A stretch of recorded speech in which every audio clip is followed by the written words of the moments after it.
হঠাৎ গেমের দুনিয়ায় প্রবেশ করেন আর সেখানে ফেঁসে যান, তাহলে কেমন লাগবে? আপনাদের মাঝে আজ নিয়ে এসেছি গেম এবং বাস্তব দুনিয়ার সংমিশ্রণে নির্মিত মাইনক্রাফট মুভির এক্সপ্লেনেশন। আমরা মনে করি পুরো ভিডিও যদি আপনি দেখেন তাহলে নিশ্চয়ই উপভোগ করবেন। তো চলুন আর কথা না বলে এক্সপ্লেনেশন শুরু করা যাক। গল্পের শুরুতে আমরা দেখতে পাই স্টিভ নামের এক বাচ্চাকে। স্টিভ ছোট থেকেই অনেক কিছু করত, তাই সে ছোট থেকেই মাইনের ভিতরে যাওয়ার জন্য উদগ্রীব ছিল। কিন্তু ছোটদের মাইনের ভিতরে প্রবেশের নিষেধাজ্ঞায় স্টিভ আর যেতে পারে না। তো বেশ কিছু বছর পর বড় হয় স্টিভ, আর এবার বড় হয়ে সে মাইনের ভেতরে প্রবেশ করে। ভেতরে গিয়ে খুঁড়তে থাকলে সে একটা আর্থ ক্রিস্টাল পায়, সাথে একটা অর্কও পায়। এই দুইটা জিনিস সে একত্র করে বসে। তখন তার সামনে একটা পোর্টাল খুলে যায়। দারুণ কিছু ভেবে খুশিতেই সে পোর্টালে প্রবেশ করে স্টিভ।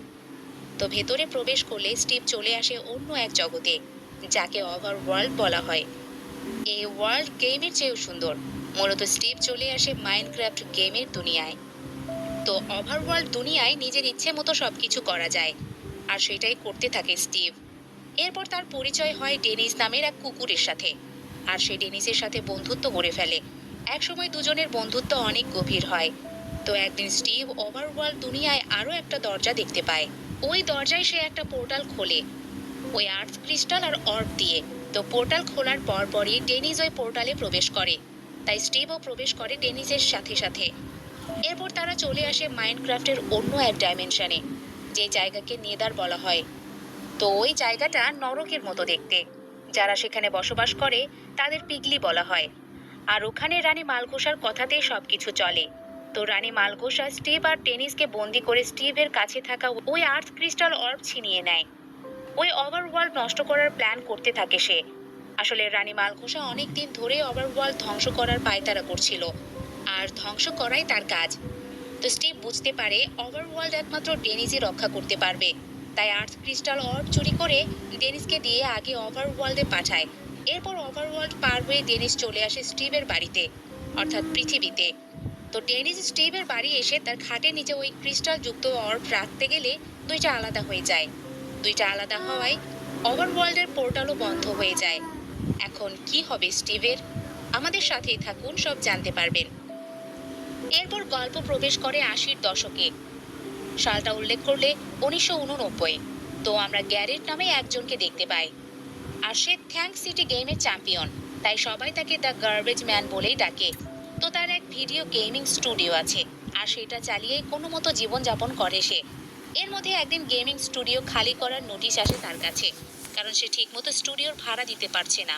তাই প্রচুর টাকা কামাতে এবং গেমিং স্টুডিওকে বাঁচাতে হাতে থাকা কিছু টাকা নিয়ে এক স্টোরেজ ওয়ার্ডস টাইপের বন্ধ থাকা কন্টেইনারের নিলামে যায়।